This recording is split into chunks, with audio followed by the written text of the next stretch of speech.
E aí, meu irmão? Mostra a sua identidade. Identifique-se. Algumas vezes a gente é chamado a atenção desta forma, né? Se identifique.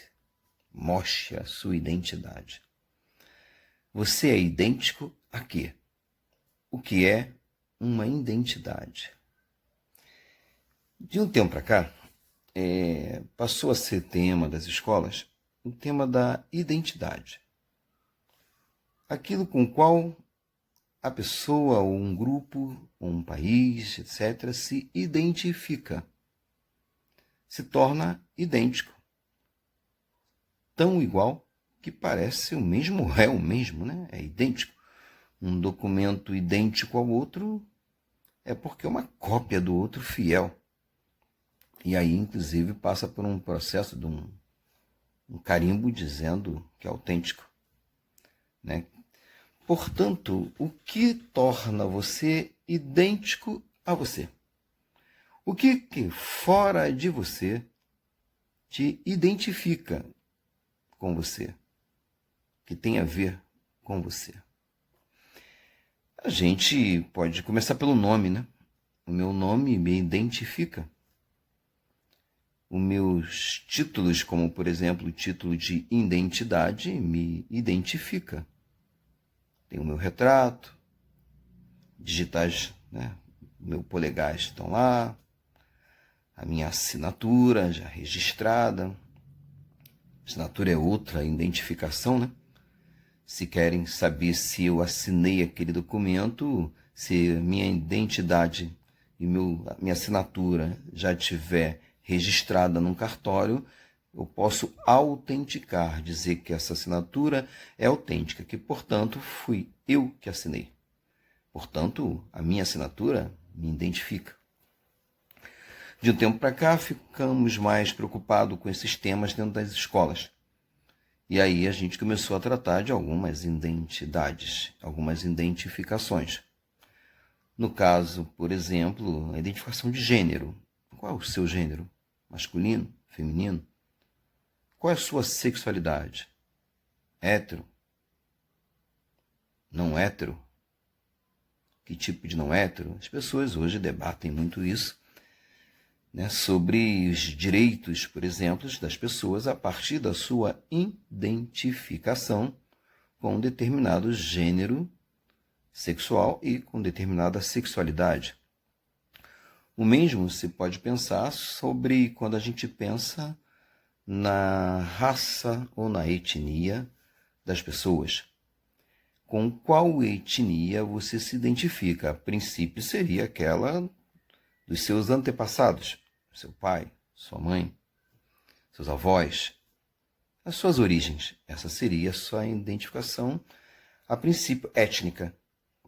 O problema é que no Brasil há uma mistura tão grande, né, um país tão mestiço, que às vezes uma pessoa não branca se identifica como branca, uma pessoa não negra se identifica como negra, e uma pessoa parda se identifica também não parda, diz que é, né, morena, ou seja, é uma confusão de possibilidades de identificação que as pessoas meio que precisam repensar com clareza, cada um da sua ponto de vista, qual é a etnia com qual você se identifica. Sem a malandragem, é claro, de querer usar a etnia num processo como o nosso no Brasil para ganhar o que não teria de direito. Por exemplo, uma pessoa branca querer se identificar como negra para disputar as cotas da universidade. Por outro lado, é evidente que a pessoa negra, sabendo-se da história do Brasil, o quanto que os negros, nós, sofremos, aí me identifiquei e disse nós. Então, sabendo o quanto que nós, na nossa história, todo o nosso processo do passado, a gente foi prejudicado e que isso ainda tem consequências no presente, então o direito às cotas para que se possa, pelo menos, estudar numa universidade, posto que vai ser muito mais difícil. A disputa com quem está em algumas escolas tradicionais que se paga R$ 3.000 para estudar por mês, e o outro pobre coitado tendo que, às vezes, ir de ônibus cheio para conseguir terminar o segundo grau, se é que chegou a ele. Então, quando chegou a ele, as cotas foram trabalhadas para isso. Mas é também um tema da identidade. Qual é a sua identidade nesse sentido? Outra que às vezes não é muito trabalhada atualmente, se fala bastante também, mas nem tanto quanto, é a tua identidade enquanto classe social. Classe, a princípio, se define pela relação que as pessoas têm com os meios de produção.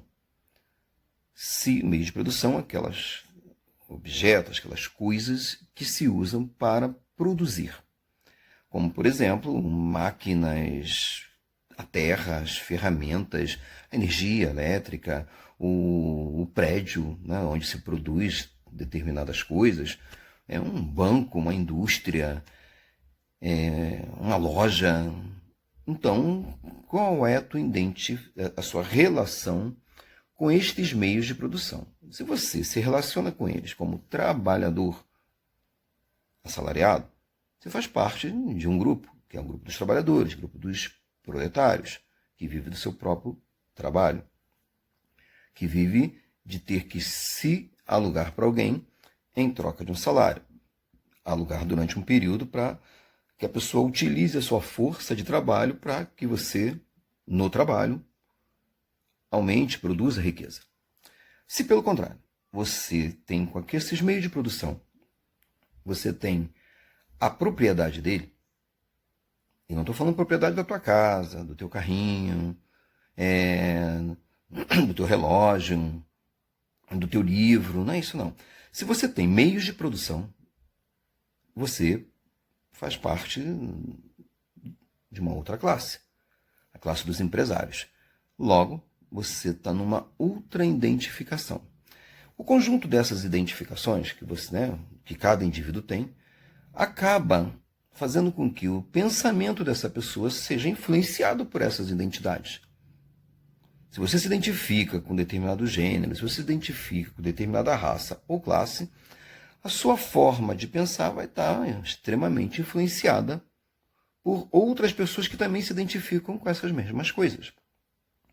A sua condição de vida vai identificar você e o seu pensamento vai estar muito relacionado a isso. É muito difícil que uma pessoa bilionária esteja tão preocupada com as cotas dos negros na universidade. Por outro lado, uma pessoa pobre, trabalhadora, cujo filho terminou o segundo grau e gostaria de fazer a universidade, se ele for negro e pobre, ele quer que seu filho tenha direito às cotas. Então, a maneira como você lida com as situações do mundo está muito relacionada com a sua identidade, com aquilo com o qual você se identifica. Não sei se ajudei, mas é isso daí. Mas tem um adendo, uma coisa para adicionar. Identidade não é só classe, gênero e etnia. A gente se identifica com muitas outras coisas também. Por exemplo, tem gente que se identifica com um time de futebol, com um grupo partidário, político, com uma determinada crença religiosa.